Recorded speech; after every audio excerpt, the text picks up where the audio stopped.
প্রশ্নটা হচ্ছে আপনাদের কাছে, প্রশ্নটা হচ্ছে বাংলাদেশের মানুষের কাছে, প্রশ্নটা হচ্ছে প্রত্যেকজন শিক্ষিত এবং যারা আসলে জ্ঞানী মানুষ, যারা দেশপ্রেমিক তাদের সকলের কাছে, যে আমাদের ধর্মীয় প্রতিষ্ঠানে মানে কেউ হামলা করতে চাচ্ছে বা কেউ হামলা করবে এবং আমাদের ধর্মীয় প্রতিষ্ঠানকে ভেঙে গুঁড়িয়ে তছনছ করে দেওয়ার জন্য প্রকাশ্য দিবালোকে নানাভাবে উস্কানি এবং হুমকি দিচ্ছে। আমরা কি ভাই এটার প্রতিবাদ করার মানে মানে কোনো যোগ্যতা রাখি কিনা, বা আমাদের কি প্রতিবাদ করা উচিত কিনা? ধরুন স্যাম একটা ব্যাপার, আপনাদের মসজিদ বা খ্রিস্টানদের গির্জা বা বৌদ্ধদের যে ধর্মীয় প্রতিষ্ঠান রয়েছে, সেই জায়গাগুলো যদি কেউ ভেঙে দেওয়ার কথা বলে, তাহলে কি আপনারা প্রতিবাদ করবেন না? সবাইকে নমস্কার, ভয়েস অফ মাইনরিটিসের পক্ষ থেকে আপনাদের সবাইকে শুভেচ্ছা জানাচ্ছি। আশা করি আপনারা সকলেই ভালো আছেন। আপনারা জানেন গতকালকে আমাদের করা একটি পোস্টে, অর্থাৎ আমার একটি ভিডিও, সেটাকে ছোট করে মানে সেটাকে ক্রপ করে বিভিন্ন পেজে বা বিভিন্ন জায়গা থেকে সেটাকে প্রচার করা হচ্ছে, এবং এই কাজটি মূলত যারা করতেছে তাদের একটা অংশ হচ্ছে উগ্র ধর্মান্ধ, যারা তারাই করতেছে। তো আসলে এই ঘটনাগুলো দেখার পরে অনেকে আপনারা বলতেছেন সাবধানে থাকো, শ্যান ত্যান হাবিজাবি নানা রকম কথাবার্তা বলতেছেন। আসলে আপনাদের সকলের অবগতির জন্য জানাচ্ছি যে আসলে এই ব্যাপারগুলোকে এত সিরিয়াস বা এত কঠিনভাবে নেওয়ার কিছু নেই, কারণ যেই কাজটা আমরা করি না বা যেই কাজটা আমরা করিনি বা আমরা তো ভুল কিছু বলি নেই, তাহলে এখানে আমাদের বলার কিছু নেই। আর বর্তমান বাংলাদেশে আসলে ভাই সাবধানতা আর অসাবধানতা এটার মধ্যে কোনো পার্থক্য নেই, মানে তাদের মন চাইলে তারা অনেক কিছুই করতে পারে। সো এটাকে এত সিরিয়াসভাবে নেওয়ার কিছু নেই।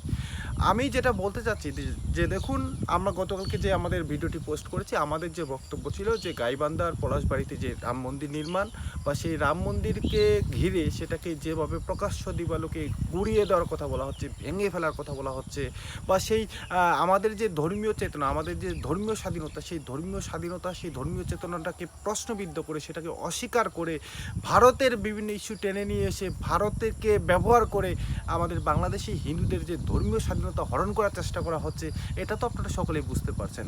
এখন কালকে তারা কি করছে বা এখন পর্যন্ত তারা কি করতেছে, তারা করতেছে কি, আমাদের সেই পুরো ভিডিওটা আর সবার সামনে উপস্থাপন না করে তারা সেখানকার একটা অংশ বিভিন্ন জায়গায় ছড়াচ্ছে এবং তারা বলতেছে যে আমরা নাকি উস্কানি ছড়াচ্ছি। প্রশ্নটা হচ্ছে আপনাদের কাছে, প্রশ্নটা হচ্ছে বাংলাদেশের মানুষের কাছে, প্রশ্নটা হচ্ছে প্রত্যেকজন শিক্ষিত এবং যারা আসলে জ্ঞানী মানুষ, যারা দেশপ্রেমিক তাদের সকলের কাছে, যে আমাদের ধর্মীয় প্রতিষ্ঠানে মানে কেউ হামলা করতে চাচ্ছে বা কেউ হামলা করবে এবং আমাদের ধর্মীয় প্রতিষ্ঠানকে ভেঙে গুঁড়িয়ে তছনছ করে দেওয়ার জন্য প্রকাশ্য দিবালোকে নানাভাবে উস্কানি এবং হুমকি দিচ্ছে। আমরা কি ভাই এটার প্রতিবাদ করার মানে মানে কোনো যোগ্যতা রাখি কিনা, বা আমাদের কি প্রতিবাদ করা উচিত কিনা? ধরুন স্যাম একটা ব্যাপার, আপনাদের মসজিদ বা খ্রিস্টানদের গির্জা বা বৌদ্ধদের যে ধর্মীয় প্রতিষ্ঠান রয়েছে, সেই জায়গাগুলো যদি কেউ ভেঙে দেওয়ার কথা বলে, তাহলে কি আপনারা প্রতিবাদ করবেন না? আমাদের প্রশ্ন হলো, রংপুরের গাইবান্ধার পলাশবাড়িতে যে মন্দিরটি হচ্ছে, সেই মন্দিরটি সংখ্যালঘুদের সম্মিলিত একটি প্রয়াস। এটি সংখ্যালঘুদের দীর্ঘদিনের একটা প্রত্যাশার জায়গা। হ্যাঁ, আপনাদের কোনো প্রশ্ন আছে যে এখানে এত টাকা কোথা থেকে আসতেছে, আপনাদের হ্যান ত্যান হাবিজাবি নানা রকম কোশ্চেন থাকতেই পারে। তো সেটার জন্য আপনারা আইনগতভাবে আগান, আপনারা আইনগতভাবে যেতে পারেন। কিন্তু আপনারা আইনগতভাবে না গিয়ে মানে বাংলাদেশের সংখ্যালঘুদের উপর যেভাবে মানে হুঙ্কার দিচ্ছেন, তাদের ধর্মীয় চেতনা, ধর্মীয় মূল্যবোধ বা ধর্মীয় স্বাধীনতার জায়গাটাকে আপনারা প্রশ্নবিদ্ধ করতেছেন, এটা তো আসলে গ্রহণযোগ্য নয়। আমরা কি বলেছি? আমরা বলেছি যে বাংলাদেশের সংখ্যালঘুরা যদি আপনারা ওই গাইবান্ধার পলাশবাড়ির যে মানে আমাদের যে মন্দিরটি হচ্ছে, সেই মন্দিরটিকে যদি আপনারা ভেঙে ফেলেন বা গুঁড়িয়ে দেন অন্যায়ভাবে, তাহলে তো বাংলাদেশের সংখ্যালঘুরা এটার প্রতিবাদ করবে। এটা তো স্বাভাবিক ব্যাপার, এটা তো আমরা করবোই ভাই, এটা শুধু আমি না, এটা সবাই করবে। ঠিক আছে? এখন এই কথাটা বলার জন্য আপনারা বলতেছেন আমরা উস্কানি ছড়াচ্ছি। আমরা আসলে উস্কানি ছড়াই না। আমি আপনাদের সকলের দৃষ্টি আকর্ষণ করব যে দেখুন, এই মানে ধর্মান্ধ মৌলবাদী সন্ত্রাসীদের কথায় কেউ ভ্রুক্ষেপ দেবেন না। আমাদের যে সম্পূর্ণ ভিডিওটি, সেই সম্পূর্ণ ভিডিওটি আপনারা দেখবেন, সেটা এখনও আমাদের ভয়েস অফ মাইনরিটিসের মেইন পেজে আছে। আর সবথেকে বড় কথা, এই ধর্মান্ধ উগ্র মৌলবাদীদের কথায় কেউ যদি মানে কি বলে যে নিজেদেরকে উত্তেজিত করে হ্যাঁ কোনো ভুল সিদ্ধান্ত নেন, এটা আমাদের দেশের জন্য ক্ষতি হবে। ভাই আমার ক্ষতি এটা কোনো আই ডোন্ট কেয়ার, মানে অ্যাকচুয়ালি আমি ডোন্ট কেয়ার, মানে আমি এটাকে কোনোভাবেই আমার এই ব্যাপারে কোনো টেনশন নেই। কারণ হচ্ছে কি জানেন, যে অন্যায় বেড়ে যাচ্ছে ভাই প্রতিনিয়ত, এগুলো সহ্যের মধ্যে নেই।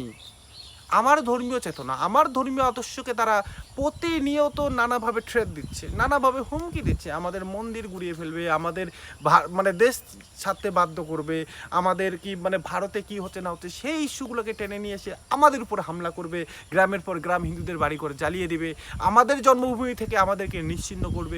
প্রতিনিয়ত আমাদের মানুষদেরকে হত্যা করা হচ্ছে, চাঁদাবাজি করা হচ্ছে, জমি দখল করা হচ্ছে, তার উপরে এই যে ধর্মীয় কটূক্তি। দেখুন তাদের ফেসবুকের কমেন্টের মাধ্যমেই কিন্তু তাদের ধর্মীয় অনুভূতিতে আঘাত লাগে।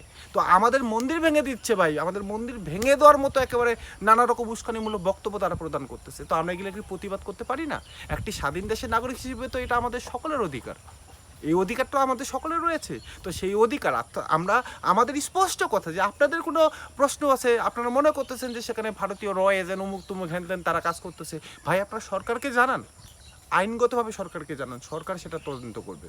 সরকার তদন্ত করার পরে যদি মনে হয় যে না আসলে এখানে বিদেশি কোনো শক্তি, শুধু ভারত না অন্য কোনো দেশও হতে পারে, যে তাদের এখানে শক্তি কাজ করতেছে, তারা বাংলাদেশকে দ্বিখণ্ডিত করার চেষ্টা করতেছে, তাহলে সরকার তো এখানে ব্যবস্থা নেবে, তাই না? এখানে আপনারা এই ভারতকে টেনে নিয়ে এসে বাংলাদেশের হিন্দুদেরকে নিশ্চিহ্ন করার চেষ্টা চালাচ্ছেন, আমাদের মন্দির গুড়িয়ে দেওয়ার, আমাদের ধর্মীয় চেতনাতে আপনারা আঘাত আনতেছেন। তো আমরা এটার প্রতিবাদ করব না?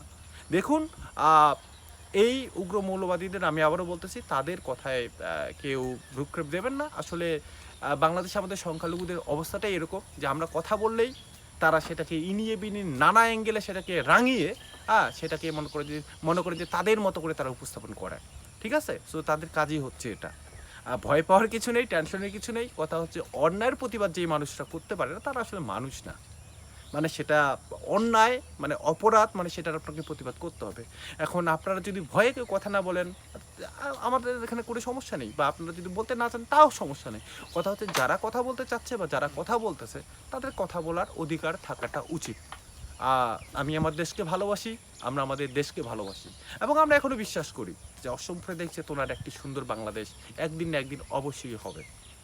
আমি আমাদের সেই ভিডিওতে এই কথাটাও বলেছি যে যদি কোনোদিন শুধু ভারত না, কোনো বৈদেশিক শক্তি আমাদের মানে মাতৃভূমি অর্থাৎ আমাদের জন্মভূমি বাংলাদেশকে যদি দ্বিখণ্ডিত করার চেষ্টা করে, তাহলে একজন দেশপ্রেমিক হিসেবে নিজের মাতৃভূমিকে রক্ষা করার জন্য আমরা জীবন পর্যন্ত দেব।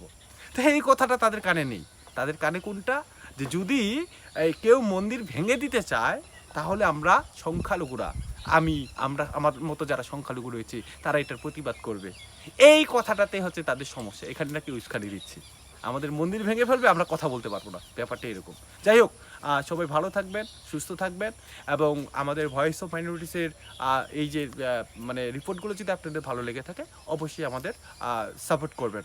আমাদের ইউটিউব চ্যানেলের আপনারা জানেন যে ভয়েস অফ মাইনরিটিস নামে আমাদের ইউটিউব চ্যানেল রয়েছে, আমাদের ফেসবুক পেজ রয়েছে, আমাদের একটি ওয়েবসাইটও রয়েছে।